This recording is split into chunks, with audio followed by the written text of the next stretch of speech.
Bonjour, dans cette vidéo, on va voir l'utilisation et la configuration des entrées analogiques.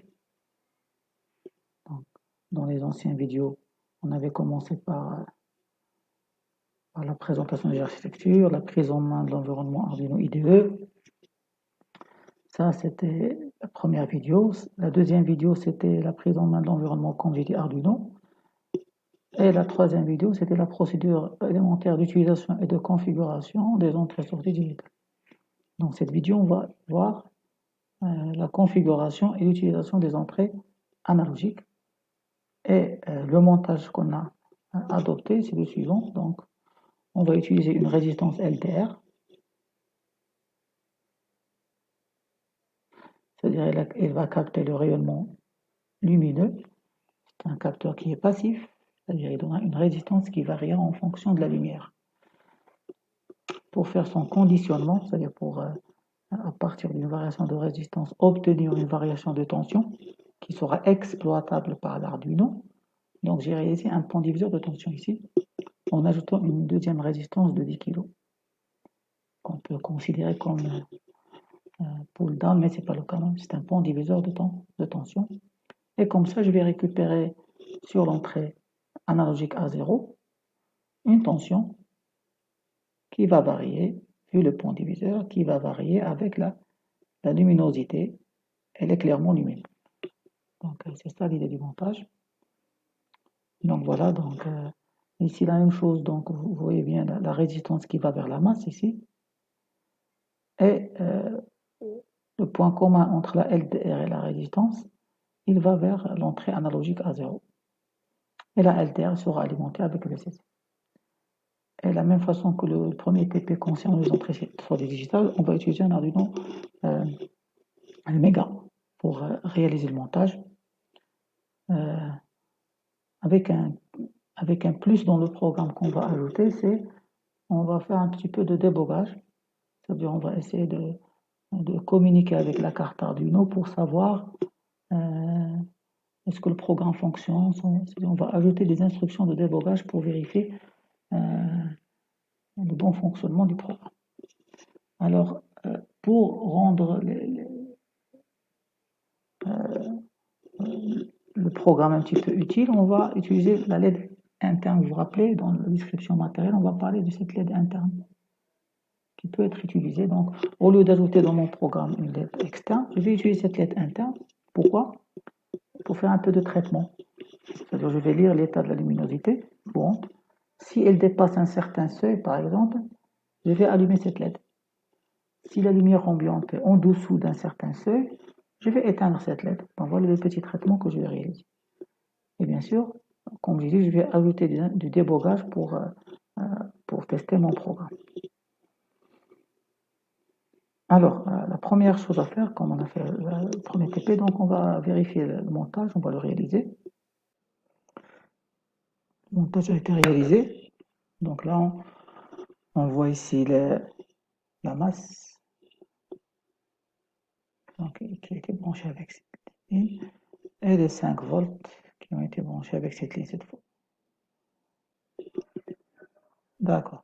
Donc pour le montage proprement dit, il y a 5 volts alimente la LDR. Donc voilà la LDR.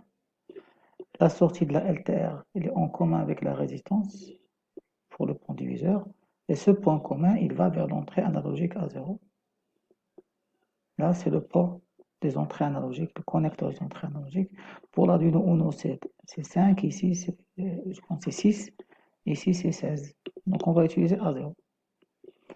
Et après, donc la résistance, d'autres branches de la résistance, les brancher avec la masse. Donc voilà le montage. Donc maintenant, on va attaquer le programme proprement dit. Donc pour le programme, donc on va découvrir le port série, comme j'ai dit, on va faire du débogage avec le port série. Et pour ça, donc je vais vous donner une idée de matériel, un petit peu de ce qui se passe.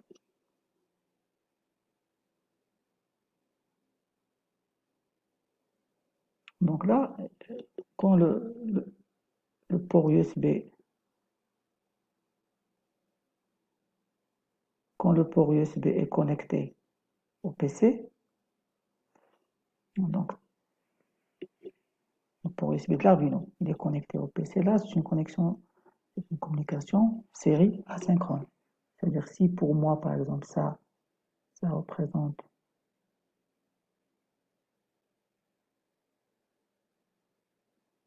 le PC par exemple, et là ça représente Arduino.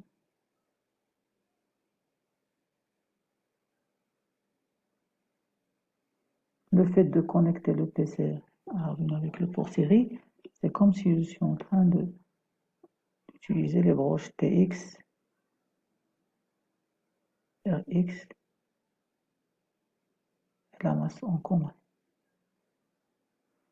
Donc de ce côté-là, si on a TX, de ce côté-là, on aura RX par exemple.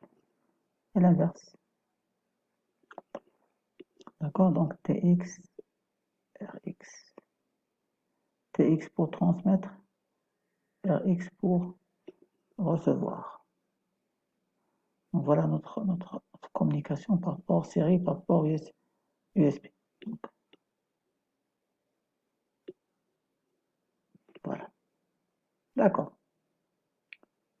Alors ça, c'est une communication série asynchrone. Ça veut dire que la synchronisation, c'est à nous de la réaliser d'une façon logicielle.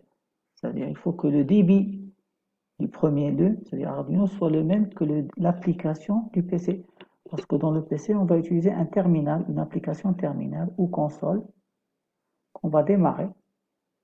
Et cette application console ou terminal, c'est une application qui aura accès, bien sûr, elle aura accès à ce port série, soit pour envoyer, soit pour recevoir. Donc on aura une application sur notre PC qu'on doit connecter au port. Nous, on a détecté, si vous vous rappelez bien, dans le premier TP, quand on a fait les entrées digitales, on a vu que c'est le port COM 5. Ça veut dire que l'application console va être connectée au port 5, COM 5, pour communiquer avec Arduino. Donc maintenant, comment on va faire la configuration? Donc la configuration de la communication série, première chose qu'on doit configurer, c'est le débit, c'est-à-dire la vitesse de communication. Et là, si par exemple, dans l'Arduino, dans le port série COM6, on choisit un débit de 9600 bits par seconde, on doit faire la même chose quand on travaille dans l'application ou dans le programme, parce qu'Arduino va exécuter un programme. Dans le programme, on doit configurer la communication série avec un débit de la même chose, 9600 bits par seconde. Donc, il faut initialiser dans la partie setup du programme qu'on va exécuter l'Arduino. On doit initialiser la communication série pour qu'il communique avec un débit de 9600 bits par seconde. Et une fois on démarre la console, la même chose, on doit la configurer, la console sur le PC, on doit la configurer pour qu'elle communique à la même vitesse. Sinon, donc la synchronisation ne se fera pas et on va tester ça, vous allez voir, on aura des problèmes à recevoir les données qui proviennent de la carte Arduino. Donc, première chose, c'est cette synchronisation. Et pourquoi elle est obligatoire? C'est parce qu'on a un bus série asynchrone. Un bus de communication série asynchrone. Donc, on a besoin de faire cette configuration. Donc, ceci dit, maintenant, on peut commencer le programme et on va arriver aux instructions qui concernent cette synchronisation. En plus de ce qu'on a déjà vu dans la partie prise en main d'Arduino. Donc, je démarre maintenant Arduino.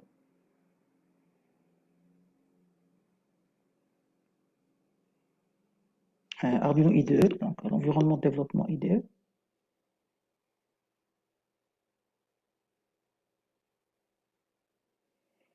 Ça, c'était l'ancien programme TP Digital, premier programme. Maintenant, je vais ouvrir un nouveau programme. Je vais fermer celui-là. Voilà. Alors,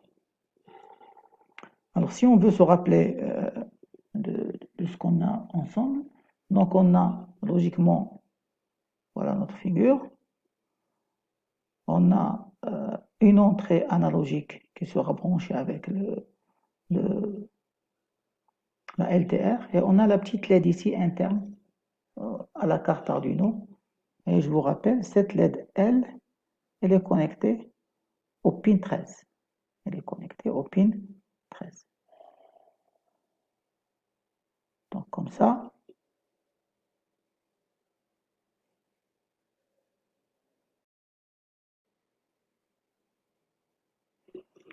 dans la configuration, on aura deux choses à configurer. C'est la LED, c'est-à-dire le pin 13 en sortie. Pour les entrées analogiques, vous allez voir que ce n'est pas obligatoire parce qu'une entrée analogique, elle est toujours configurée en entrée, donc on n'est pas obligé de la configurer dans la partie setup. Donc on commence. Donc le programme, nouveau programme. Donc la même chose, le même réflexe, on va essayer de créer un label pour la LED. Donc int LED égale à 13. Voilà. On va venir ici, on va configurer le pin 13 de la LED en sortie. Et comme on a fait la dernière fois, c'est pin mode. Là, j'utilise l'étiquette LED que j'ai définie et output. Comme j'ai dit, les entrées analogiques, on n'est pas obligé de les configurer, ils sont par défaut configurés en entrée. Maintenant, qu'est-ce que j'ajoute à cette configuration? Vous vous rappelez le port série. Vous vous rappelez ici le port série. Donc, je vais venir ici dans l'application et je vais initialiser une communication série en indiquant le débit que je veux pour cette communication série. Alors, l'instruction qui permettra d'initialiser cette communication série, c'est, donc voilà, on va initialiser le débit de l'interface série. Alors, la commande c'est serial, excuse, serial, point, donc point begin. Donc, tant que la couleur change, ça veut dire que la syntaxe elle est vérifiée. Et tout simplement, je vais mettre entre parenthèses le débit que je veux. On a dit c'est 9600 bits par seconde. D'accord. Donc, maintenant, cette communication-là, elle a été configurée. C'est-à-dire, dès que Arduino va exécuter le programme, il va commencer par initialiser la communication série ou l'interface série avec une vitesse ou un débit de 9600 bits par seconde. Après, il va initialiser notre LED, le pin de la LED en sortie. Maintenant, le programme. Rappelez-vous le programme, qu'est-ce qu'on désire faire? Qu'est-ce qu'on désire faire? On désire acquérir la luminosité. Et en fonction de la luminosité que va nous donner ce capteur-là, on va allumer la LED. Si elle dépasse un certain seuil, j'allume la LED. Si elle est en dessous d'un certain seuil, j'éteins la LED. Donc, toujours le principe de acquérir, traitement, commandé. Donc, l'acquisition, ici, ce n'est pas un bouton poussoir, mais la luminosité, donc, lire la luminosité. La luminosité. Et pour ça, c'est une entrée analogique, donc on va faire analog read. Analog read. Analog read. Ça change de couleur et j'indique le pin, c'est A0. Je rappelle, je ne suis pas obligé de le configurer en entrée parce qu'il est par défaut configuré en entrée. Alors, si on rappelle le cours un petit peu qu'on a vu, et si vous revenez à la vidéo du cours, analog read, il va me retourner une valeur binaire. Donc, la valeur binaire de 10 bits. Et puisqu'elle va retourner une valeur binaire de 10 bits, cette valeur binaire de bits, elle sera comprise entre, logiquement, 0. La valeur maximale, c'est 1023. Donc, je vais déclarer une variable que je vais appeler int luminosité, par exemple, et je vais affecter à cette variable la valeur qui sera lue, qui sera rendue par analog read. Donc, analog read, on a vu ça, donc elle va retourner la valeur numérique correspondante à la tension fournie, voilà, la tension qui est fournie par ce pont diviseur de tension ici, et qui dépend bien sûr de la luminosité, cette tension-là, donc analogue grid, elle va donner la valeur numérique correspondant à cette tension. Donc elle va donner la valeur numérique correspondant à cette tension. Et plus cette valeur numérique est élevée, ça veut dire la tension elle est élevée, ça veut dire que la luminosité a augmenté. Je vais voir que la valeur retournée est proportionnelle à la luminosité ambiante. Voilà. Alors là, logiquement, on va faire un test. Le traitement, c'est quoi le test? Le traitement, si la luminosité dépasse un certain seuil, donc je vais essayer d'allumer la LED. Mais le seuil, je vais le choisir au hasard au départ. Donc if, par exemple, lum supérieur, n'oubliez pas que la valeur qui sera retournée, c'est comprise entre 0 et 1023. If lum supérieur à 300, je vais allumer la LED. Donc digital right, LED, l'étiquette maintenant, high. Sinon, else, je vais éteindre la LED. Je vais copier ça et coller tout simplement. Là. Alors, mais entre-temps, j'aimerais bien savoir vraiment la luminosité en temps réel. Parce que la LED, qu'est-ce qu'elle va indiquer? Elle va indiquer uniquement euh, la valeur de... ça veut dire si le seuil a été atteint, oui ou non. Mais moi, je veux vraiment avoir une idée sur la luminosité. Est-ce que c'est 10? Est-ce que c'est 20? Est-ce que c'est 100? Est-ce que c'est 1000? Et je vais faire une instruction de débogage. C'est-à-dire, je vais demander à Arduino de m'envoyer via l'interface série la valeur de luminosité. Bien sûr, moi, je vais l'afficher dans la console. Alors, pour ça,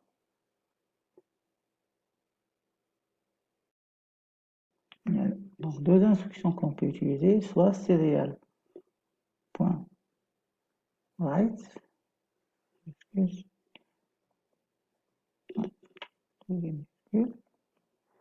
voilà, serial.write, et je lui demande d'afficher cette luminosité. Write, c'est-à-dire il va écrire sur l'interface série. Donc il va prendre la valeur lumière, il va write, il va l'écrire dans l'interface série. Ça veut dire il va me l'écrire dans cette interface série. Et moi, je dois ouvrir l'application console pour récupérer cette donnée qu'il m'a envoyée et pour l'afficher. D'accord? Donc, je vais essayer de compiler ce programme et de le verser. Je m'assure, je branche d'abord voilà, je vais brancher ma carte Arduino.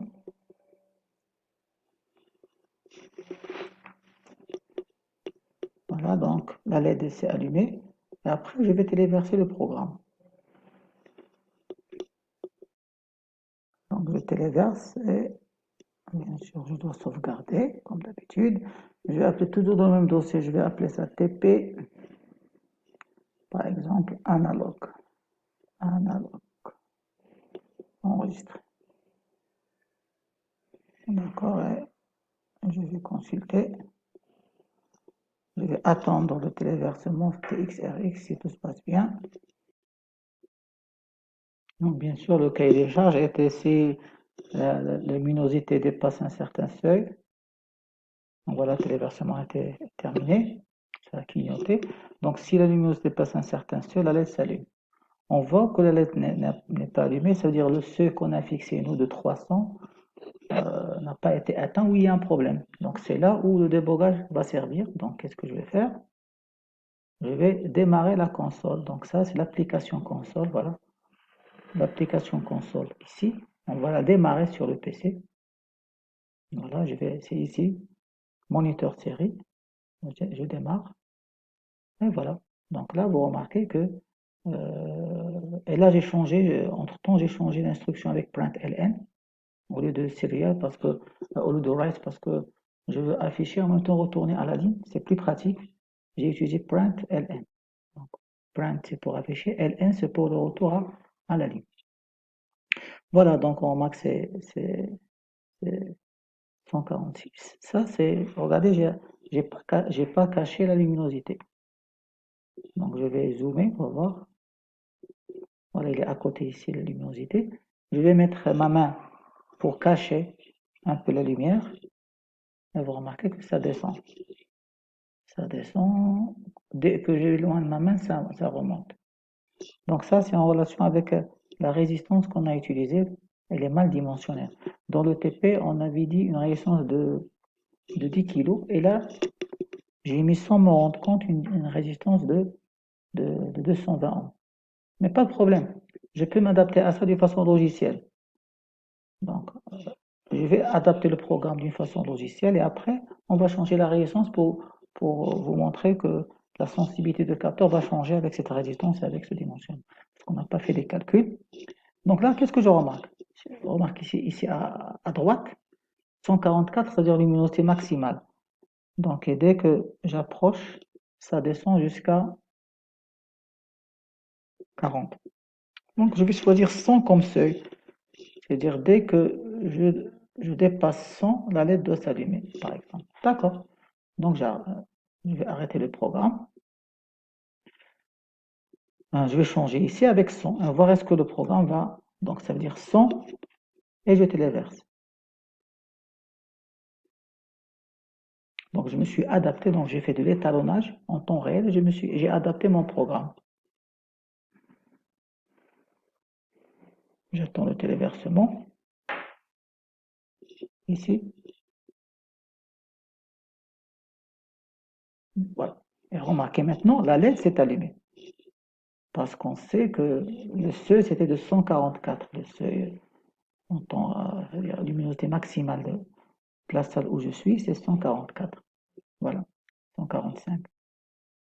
Donc maintenant, l'idée c'est quand, quand le seuil est inférieur à 100, donc la LED doit s'éteindre. Donc il faut regarder la LED. Je vais mettre le doigt et je vais un petit peu cacher la lumière. Et voilà, la LED s'est éteinte quand je cache la lumière. Quand je remets, c'est-à-dire le seuil est bien adapté. D'accord. Maintenant, vérifions le débit. Vous vous rappelez, on a dit que les deux interfaces doivent être configurées avec le même débit. Regardez l'interface de la console. 9600 bits par seconde. Supposons que cette configuration n'est pas, il n'y a pas un synchronisme. Je choisis par exemple 4800 ici. Regardez qu'est-ce que je reçois. Je reçois des caractères n'importe comment. D'accord? Donc c'est pour ça que la synchronisation, elle est obligatoire pour bien récupérer les données. Donc voilà, donc on a vérifié le débit. Comment on peut faire l'inverse? Donc on peut venir ici par exemple choisir un autre débit et s'adapter. Par exemple, je vais choisir ici, vous voyez, ce sont des multiples. 19200 par exemple, je vais choisir 19200. Donc je viens ici, je fais 19200. Je change la résistance de 220 ohms avec une résistance. Donc, je débranche d'abord la carte. Je change de 220 ohms avec celle que je devais faire. Le dimensionnement me donne, pour avoir une bonne sensibilité, il me donne, encore une fois, j'ai pris, je sais pas qu'est-ce que j'ai avec cette résistance de 220 ohms. Voilà, la résistance de 10 kilo ohms.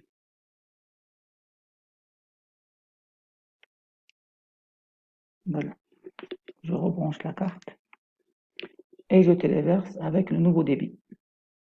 Je vais vérifier les deux en même temps.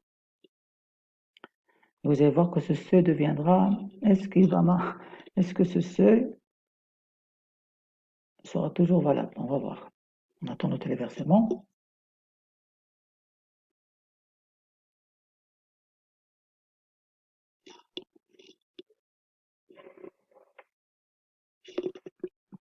Voilà, oui, le seuil est toujours valable. Le son est toujours valable. Et dès que j'approche ma main, donc quand j'approche ma main, il ne s'éteint pas. Donc, le débogage, comme d'habitude, on va adapter notre programme au nouveau étalonnage. Donc, j'ouvre la console. Il y a un problème. Je dois adapter 9600. Donc, je dois choisir 19200. Ah, ça devient 900 en cas de lumière, d'accord? Et dès que je mets un petit peu d'obscurité, voilà, je mets l'obscurité. Ça ne descend pas en dessous de 600. Donc de 900, 800 à 600. Donc je vais faire mon seuil, par exemple, ça sera de 700 ou de 700, voilà. Donc je change le seuil à 700. Donc on est en train de faire de l'étalonnage et on s'adapte aux différentes sensibilités des différents capteurs qu'on peut avoir. Et c'est ça l'avantage de la logique programmée. Donc je téléverse.